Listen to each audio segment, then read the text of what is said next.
You're listening to Ka-Pow, the pop culture podcast. Oh my God. Listen up, ragamuffins. We encourage each and every one of you to drink deeply from the cup that is Fair Riverdale. Your hosts, Jordan, Cliff, and Seth. Hello. Brian of Ka-Pow. Welcome to Thistle House. Shove it, Hal. You know what that sound means. That means it's time for more Riverdale on Ka-Pow, the pop culture podcast. We're covering it all from beginning to end, and my name is Jordan Lowe. Cliff Barnes. And I'm Seth. And this is what we do. Don't be so enthusiastic. I mean, every once in a while, it just feels like home when we get to Riverdale. It's like, okay, here's where we reset. This is where we get all the dials back to zero. Right. This is the meaning of it all. Oh, this was an episode. What's this one? What chapter? 10,000? We're still back in season 6, episode 11, chapter 106, Angels in America. Angels in America. Okay. Aired April 24th, 2022. That hurts a little bit. That does not hurt me at all. Our favorite show. This is our favorite show, you guys. I don't agree with that. It's the most Ka-Pow It has show. to be unanimous. Otherwise, it's all falls apart. Okay, so we start off with the jug dub as always. I don't even remember how we ended the last episode. Whoa. But it was folk heroes. It's when Archie gets beat up by he got his ass. Yeah, Palladium. Mm-hmm. Palladium. Okay, so every town has that one has a special place where its community comes together. In In Riverdale, that's Pops. that place is Pop's chocolate shop, a home away from home. But the diner has had a secret history as well. Across the decades, it has been a battleground. Wars fought at Pop's have shaped the town's identity, and lo and behold, another battle was brewing. You know, there's been wars that have been fought and happened in this establishment. We see Tabitha and Pops are watching Riverdale today. You got the Thunder on there on the TV. My great And, pleasure to introduce a Percival dedicated council member, Pickens selfless there is philanthropist, the and successful selfless businessman, Percival philanthropist, she calls Pickens. him. Welcome, Percival. Thank you, Alice. Delighted to be here. So it's my understanding that you have a game-changing announcement for the future of our fair town. That's right, Alice. I've been putting together a project that I hope will galvanize and revitalize Riverdale. got a big- new, privately It's got a big owned announcement railway for the that will future drive straight through of the heart their of Riverdale, bringing with it town. much needed A project that jobs, will tourism, galvanize and and revitalize Riverdale. What is it, Jordan? To bulldoze Pops. It's a what? To Bulldoze Pops. Yeah, that's a big plan. It's the train. Yeah. Yes, he wants a train. Right. Being by train. through the heart of Riverdale. So would this rail line have an official stop here in Riverdale? Oh, absolutely, And Alice. Are you familiar Right with through the heart of Riverdale, Pop's bringing chocolate jobs shop? and tourism. Well, that and would be the the most ideal central location for would a be station. It would to just mean bulldoze bidding Pops. adieu to Pops, but progress demands it. It's progress. They got to live with it. So That's his name is Percival Progress Pickens. that's right. That's his middle name. So Tabitha's not having it. She goes to Pickens' house immediately next scene. So she'll never I sell hoped that it. as a council member Can't you'd be able to believe put Riverdale's that best interests above your own personal. He can't believe she's going to put her own Are you craven honestly going wants to deny above the economic, social, and not to mention labor benefits benefits this for project this would bring town. to our town? All for a To failing favor a diner. diner that, let's be honest, is well past its heyday. I don't know what your angle is with this sham train project, but the only person it will benefit is you. Well, your neighbors may feel differently. They, in fact, may want you to do what's best. He tries for the to town, use his mind And stuff sell that he's me been that using land. on people, and it doesn't work. Nope. It doesn't work on her. Never. He was like trying to get her to say, you know, she was for it, but nope. She didn't seem to notice too much. So she goes to the El Royale, of course. There's no town meeting at this time. The boxing club. She tells Archie that Pops, this is pretty good, tells Archie that Pops is the first black-owned business in Riverdale, but Archie says, I can't go against Percival right now because he pummeled my ass. Yeah. He's all beat up. He's got to lay low. I mean, and then we just get flashes of her going around talking to, you know, the big players here. She goes to Betty, and Betty just warns her not to be alone with that guy. And TT tells her, well, you know, yeah, they're going to do this to Pops, but the White Worm, I think, was going to be fine. So no biggie. Veronica has a Pops in her casino, so what does she care? She's like, why don't you just sell and build a new one? It's just like, what is going on? Who are these people? It made no friggin' sense. No. Bad idea, folks. Cheryl. Now this was better.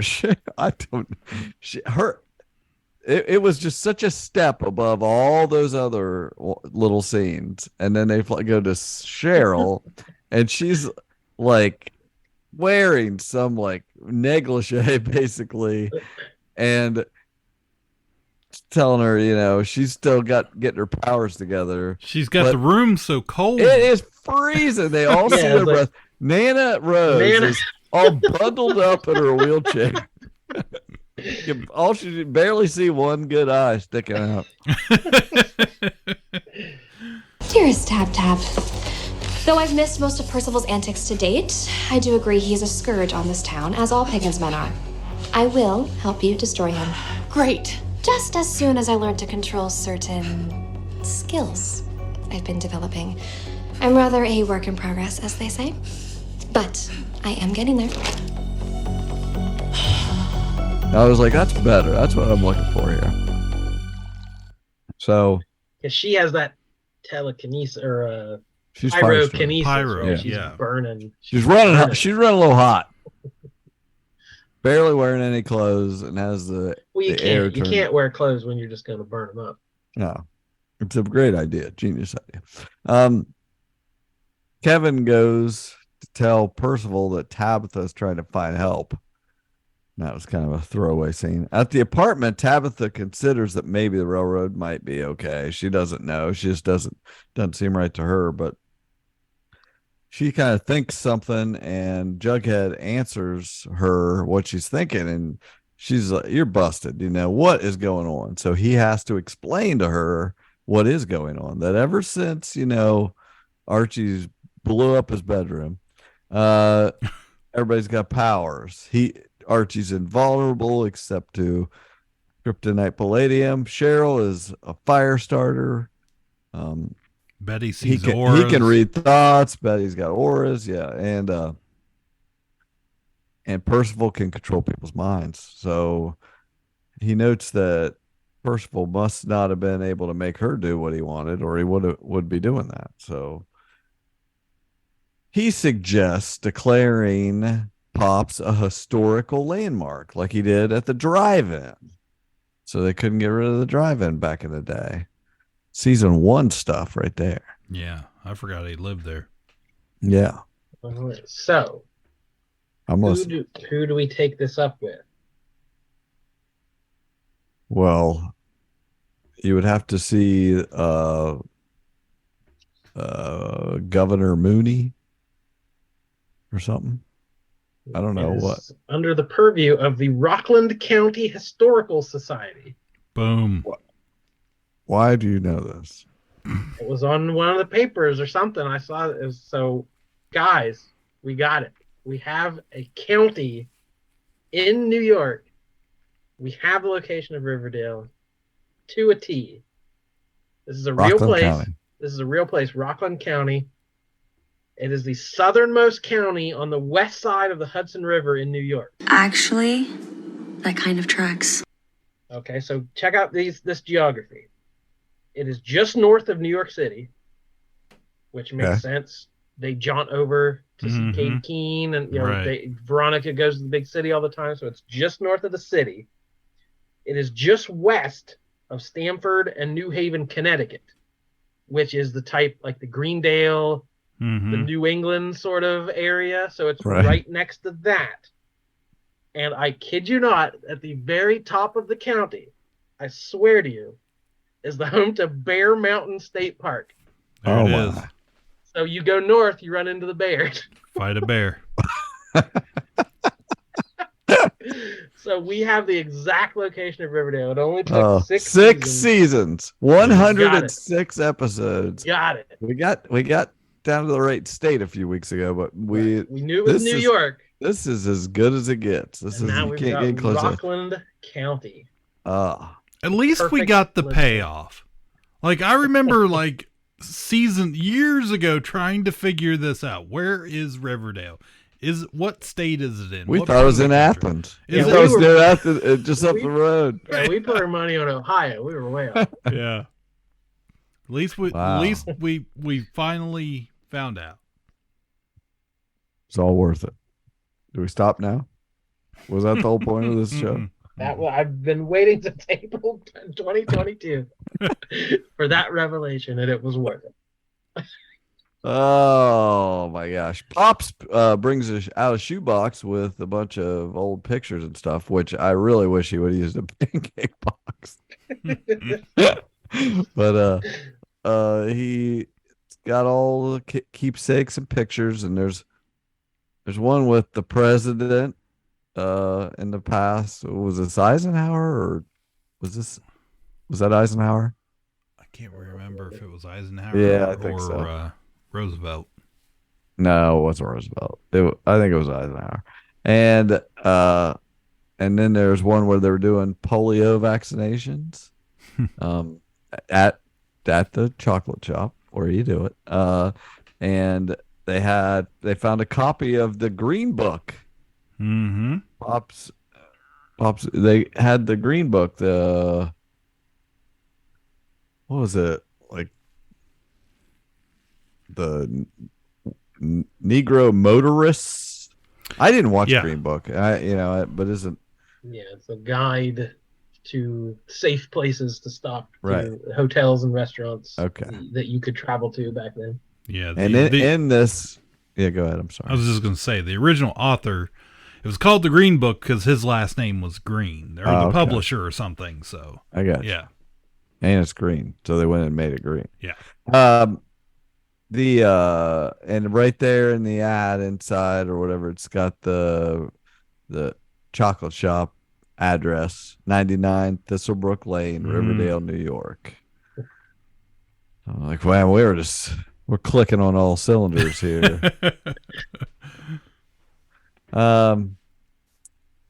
So they're there looking through that stuff all day. Later, she offers to make some grilled cheese and tomato soup. So I was like, what is so significant about the tomato soup? She comes walking, she's got behind the counter holding a can of tomato soup, and all of a sudden, what happens? Remember what happened? Yeah, she drops it. Right? No. That was. I'm thinking. I'm ahead. Oh, a guy busts into the door and just freaking shoots her. Yeah, gives the shooter, and all of a sudden she's in the past. She's in 1944, Christmas Eve. She's and now her name is Teresa. She still works at Pops. I wrote down they need a bigger box for the history of all Pops shootings. There is a lot. They want to keep mementos of everyone who's been shot at Pops. They need a much bigger box. Too soon. She says now it's Titus. This is Pops's dad, I guess. Mm-hmm. Titus Tate.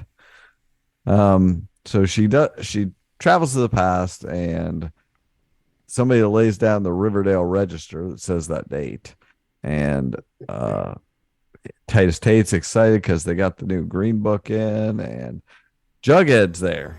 He's just sitting in the booth like he was a minute ago. Chilling out. Jughead! What the hell is going on? Where are we? When are we? Is it really 1944? Yes, Tabitha. It's 1944. The world is at war, and Titus Tate is your great-grandfather. Why did he call me Teresa? Why is he acting like he knows me? It's how his mind is comprehending your sudden appearance. And also, I'm not Jughead. I'm an angel. I'm your guardian angel. An angel who just happens to look like my boyfriend? Well, I've assumed this form because it's someone that you're comfortable with and someone you trust. If you saw my real form in all its glory, you'd lose your mind and go insane. Only what? It's not Jughead. It's her guardian angel, Raphael. And he says, she's like, why do you look like that? And he's like, if you saw my real form in all its glory, you'll lose your mind and go insane. Well, see, I wrote that down because I thought it was a great quote. But yeah, it ended up being a plot point later. Yeah, I thought it was cool. I thought it was cool but rude. I'm one of the good guys. My name is Raphael. Wait, is your name Raphael? It is. She remembers some guy saying that before. We get some flashback there to there was a black guy was from a previous episode, I guess, who said he was Raphael. Yes.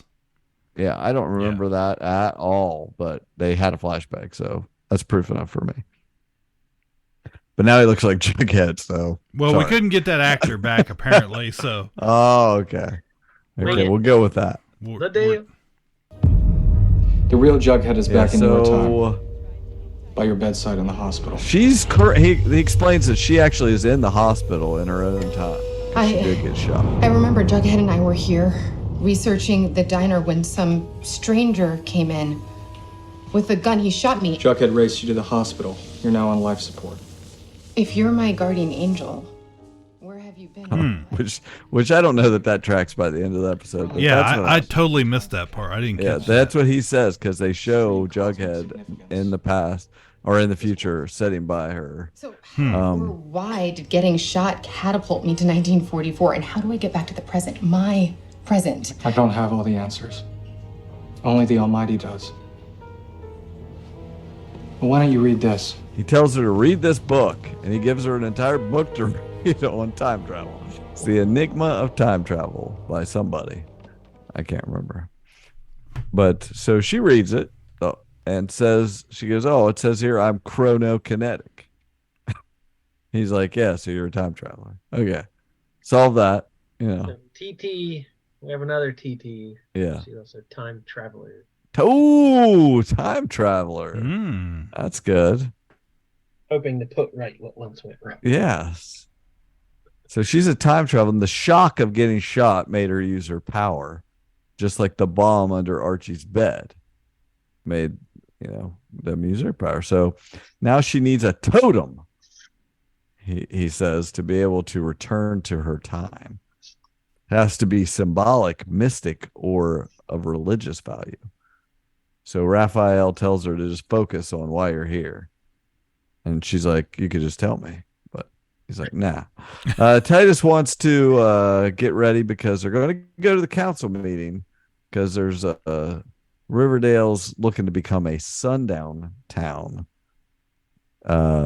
Which had, I kind of got the gist just by that. Like, I didn't know for sure what that was, but it felt like I thought it was going to be, you just had to be in, roll up sidewalks at sundown, but it was a little more racist than that. Actually, a lot more racist than that. So they go to, we see Tom Keller, is playing the mayor. Pickens is the sheriff in this, and of course he's wanting the sundown stuff like Greendale and Centerville and Seaside are all doing, because all the black citizens are supposed that they have to be out of Riverdale. They have to totally leave Riverdale by sundown, or they're trespassers. Like, wow. Wasn't that a plot in Lovecraft Country? Mm-hmm. They were being chased yeah. out of town. Yeah, there was an episode. So this obviously was a real thing. Yeah, it was a real thing. Well, it's like, get out of town every day by sundown. You're not welcome here. God, that is fucked up. If you're listening to this in Florida, you just heard a long beep. That was all edited out because we can't talk about Yes. This episode of Riverdale is Too Woke for Florida. That's the title of this episode. Too Woke for Florida.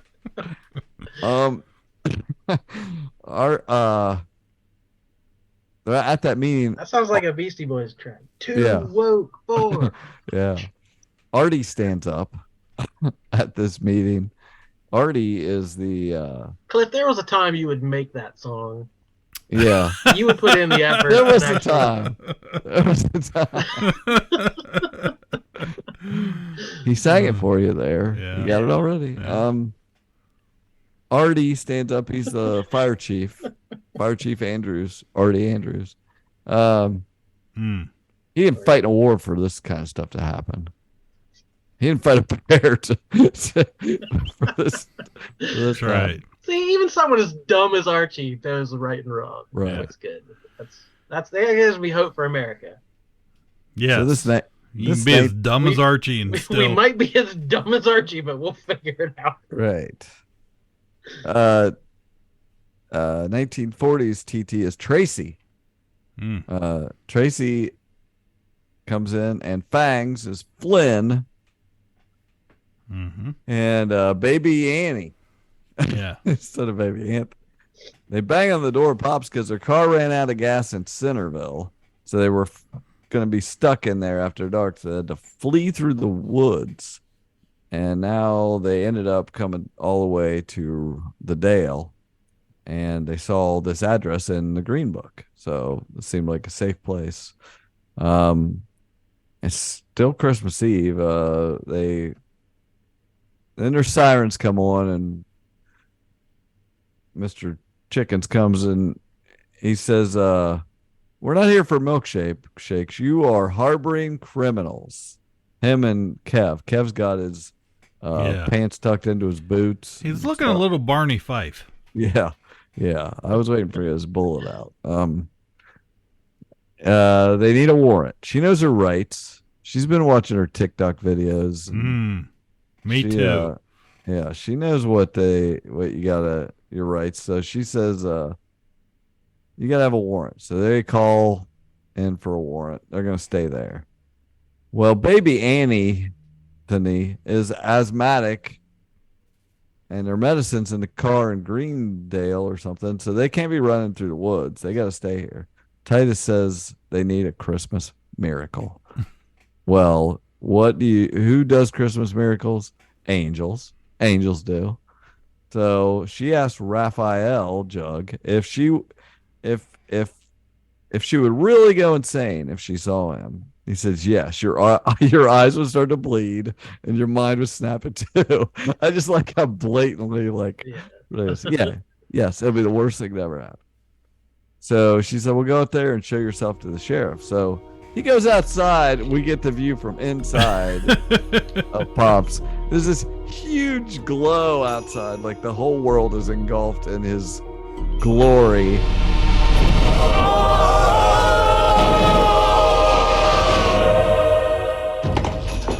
Fire Chief Andrews is going to meet us and help get you home, but we have to make a detour first. What happened to them?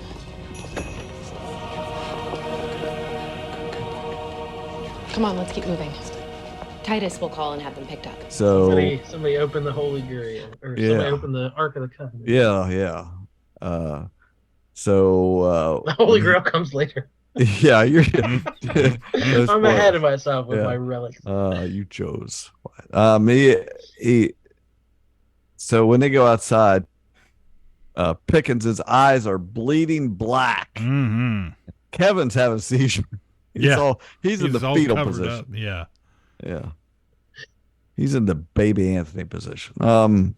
They go to Mayor Keller to get him to understand the sundown stuff is wrong, and he does, I guess, because it's Christmas Day, and Tabitha goes to tell Titus the truth about her, and Pickens comes in a straitjacket, like he busted out of something, and he looks like he's out of Arkham Asylum. Yeah, but he's straight out of Arkham. Yeah.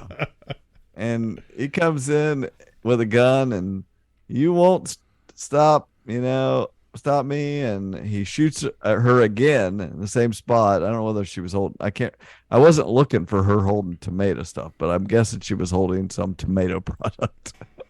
And she's transported again to another time. And we see that she's in Pops again, and her name's Tina now, and they're listening to Martin Luther King on the radio give the mountaintop speech. So she knows, she's got her dates memorized, so she knows it's April 3rd, 1968. And that tomorrow he's going to be killed. But time does not like to be changed so easily, so she cannot just get in the car and drive there. The bus breaks down. Everything's going to try to stop her. So Raphael reappears, and who is Raphael this time? Tony Topaz. She says, "Yeah, you might as well give up. You're not gonna make it there."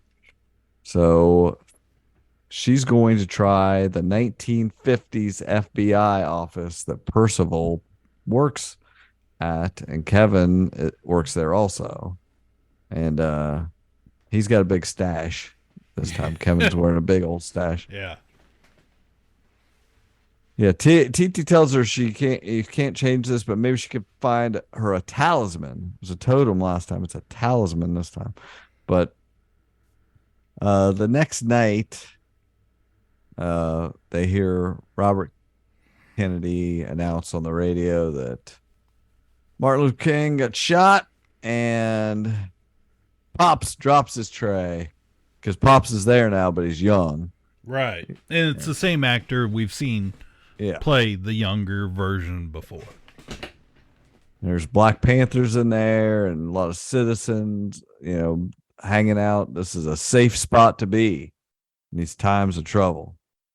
So the FBI shows up. Old Kev and Percival show up. These ancestors of them or something. I don't know. They say there were riots in Greendale and Center or whatever and something Vale. Now there's a state of emergency, according to the mayor. And he orders they say, the mayor tells the FBI what to do, that you guys got to come down here. It's a good point. Yeah. He said they got to be out by 6 p.m. or they're going to arrest people. We can't have all this unrest and violence and bloodshed. And they're just listening to the radio and talking. You're like a powder keg, he said. It was like kind of like cartoonishly about this stuff. And I was like, yes, it is a good message, but it's such a silly way to present it. But I liked it though, because this is a show made for children. Yeah, it's not made for us. Yeah, I guess. And it's looking at these, this idea of law and order, and that this racial strife that has been going on and is still going on in a safe, simplistic way. Yes, but I don't know. It might make someone think about something else. I'm gonna send you the screenshot right now. It's the only screenshot I took this episode.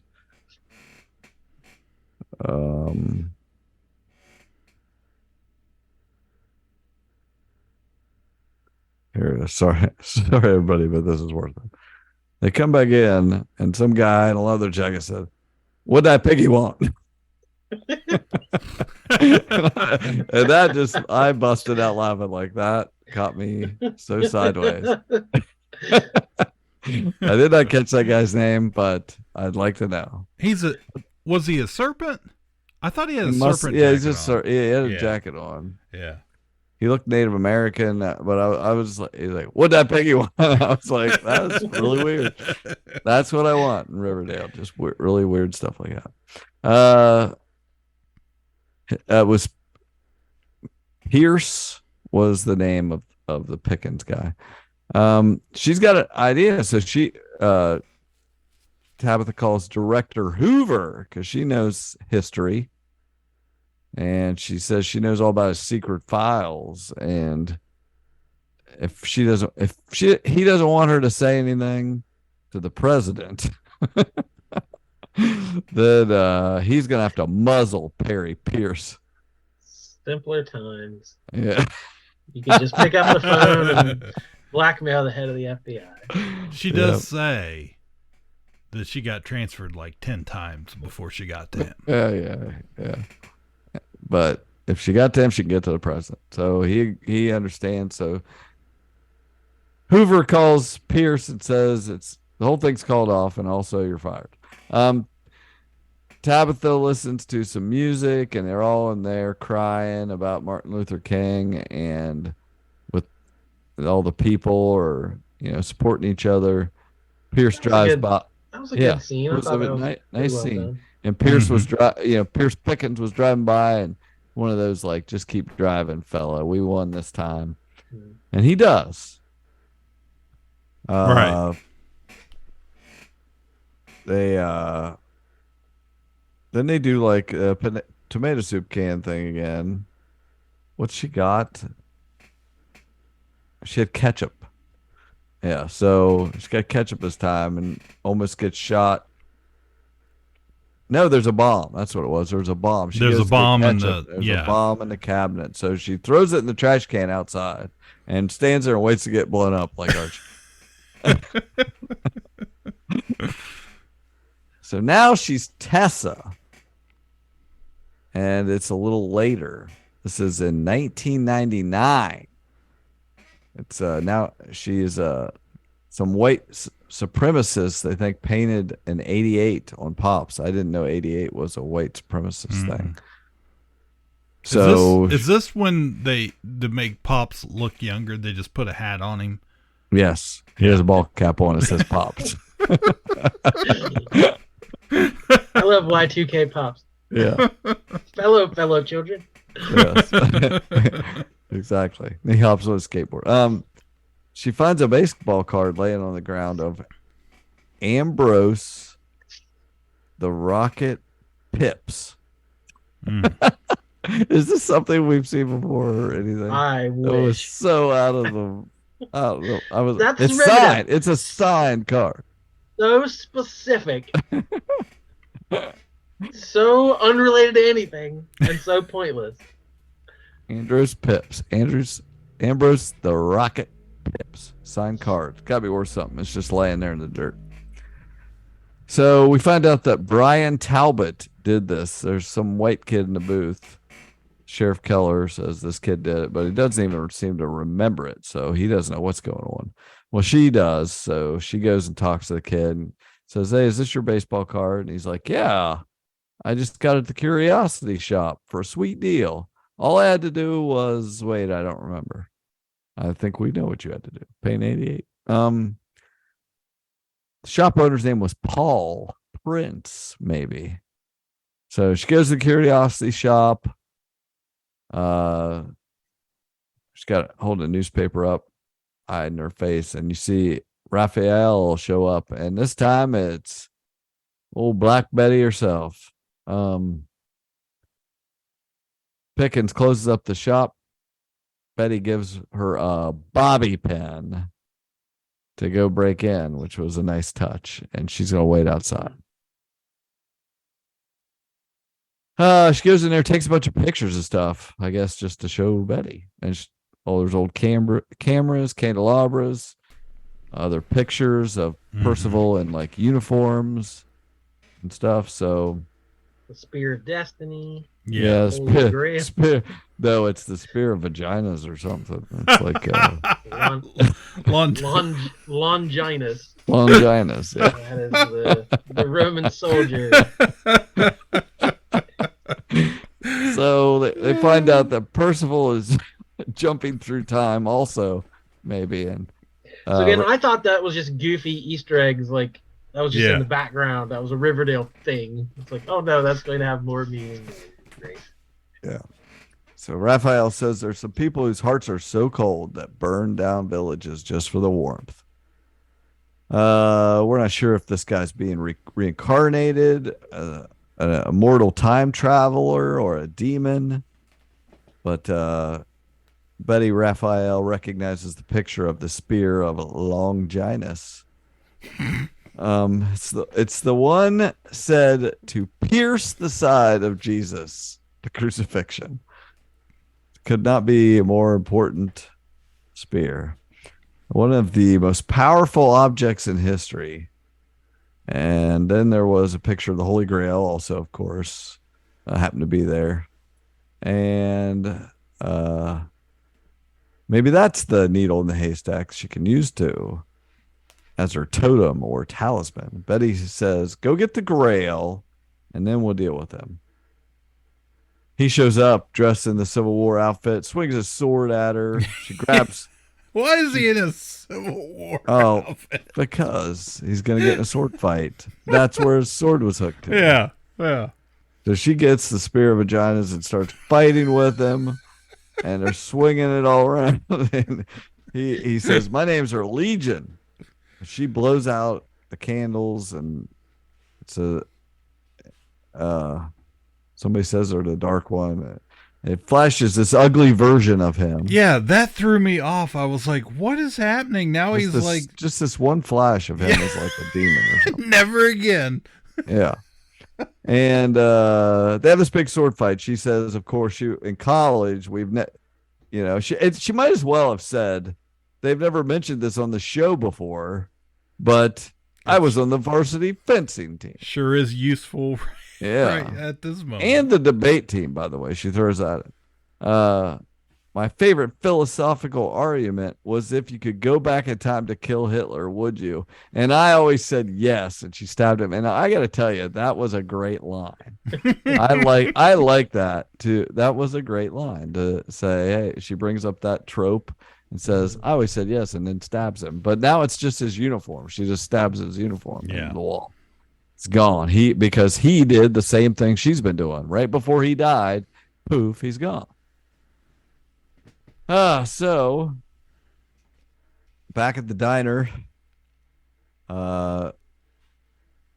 Betty says, now it's time to get you home. The Grail isn't my talisman. Maybe. And she said, well, she gives her a milkshake in the Holy Grail. That right before that happened, like they go in and they say something about getting a milkshake. Yeah. And I was like, no, they're not going. I was like, they have to. Like, wow. I was just like, that would be amazing. I did not see that coming at all. I was not on my radar, and that is as Riverdale as you can get. You get the Grail. I believe I said out loud. I was like, you got to put it in the Grail. I hope. I'm gonna need reaction videos for now. Put it in the Grail. She takes a sip out of her striped straw and slurps it, and she's back in modern times. She comes out with her tomato can again, and when the gunman comes in, she throws it and hits him in the head. Wanged with a cane. Wanged with a can, and Jughead says, what the hell is going on? She says he's one of Percival's goons. He came here to kill us, but he might not even know what he was doing. He might be like that guy with the baseball card. So she said, I'll have to explain it after we tie him up and stick him in the freezer. They kind of talk about why didn't anybody else get an angel like she did. There was some weak explanation for that. She thinks she's in training for war. Percival's the ultimate bad penny. Don't think he's human. He's the personification of evil. And all of us with the powers have to work together to stop him. I'm confused. If in the past, pesky Percival has wanted to destroy Riverdale, then why is he bringing a railroad to the town now? Well, we don't think that's his ultimate goal. Though he's making it happen. I overheard my Uncle Frank talking to someone on the phone. Maybe your mom, Betty. The others show up at the chocolate shop, and they and Cheryl asks, why does this guy want to train them? I was like, yeah, really? What? We got real epic here all of a sudden. What's the freaking train all about? Archie says he overheard Uncle Frank maybe talking to the Thunder, that Percival was trying to get Governor Dooley on board with this train plan, and hopefully Dooley will block their attempt to make Pops a landmark. That's Percival's plan, so they're screwed there. Percival's trying to get Governor Dooley on board with this train plan blocking any attempt to landmark Pops. But this is where the resistance gathers, where all the forces of goodwill marshal, the final battle will be fought, and he wants to wipe it off the map. That's what's going on. This is an epic location. This is where things happen. It's been set up as when this series ends, if it ends epically, we know where it is going to be at Pops. This Percival Pickens is the walking dude, the man in black. Yes. He is Randall Flagg, and Pops is where the stand is gonna. That is correct. Tabitha, how do you know all of this? Well, once I finally figured out what my time talisman really was, I got better at time jumping. Wait, your talisman wasn't the Grail? No. Pops was my talisman all along. It was like Dorothy and the ruby slippers. This diner is my personal, limited functioning time needle. Well, that makes sense. All of us have our tethers that allow us some semblance of control. Pops would be yours. And she says, my talisman is not the Grail. I told you. It's Pops. It's my personal, limited functioning time needle. That makes sense, I guess. Jughead says. Sure. Okay, but wait. Tabitha, back up. Right, so it took me a minute to get the hang of time jumping. But once I did, I tried moving forward into the future instead of backwards. In the future, the diner was I went an to the empty shell. future. Even Also, worse, by the way, outside, the sky was full of ash. And as far as the eye could see, Riverdale was just gone. A wasteland. Pops was an empty shell, and even worse, outside, the sky was full of ash, and Riverdale was just gone. A wasteland. That sounds very Dark Tower. Also, Archie says if there's anything they can do, she explains that something that happens or that is, important, like the Martin Luther King death, can't be changed. But this is definitely the apocalypse we're talking about. And at Riverdale, we're sitting at ground zero. Is this future definitely going to happen? Or is it something we can change or stop? I don't know. Certain events or fixed points in time in the future I saw might be one of them. But make no mistake, it is the apocalypse we're talking about. In Riverdale. And we are sitting at ground zero. And that's it. Credits. We have an apocalypse on the way. Yes. And yet another season to go. I don't know where you go from the apocalypse, but I'm excited. Fighting a bear to fighting the apocalypse. There are no stakes that are too high. No.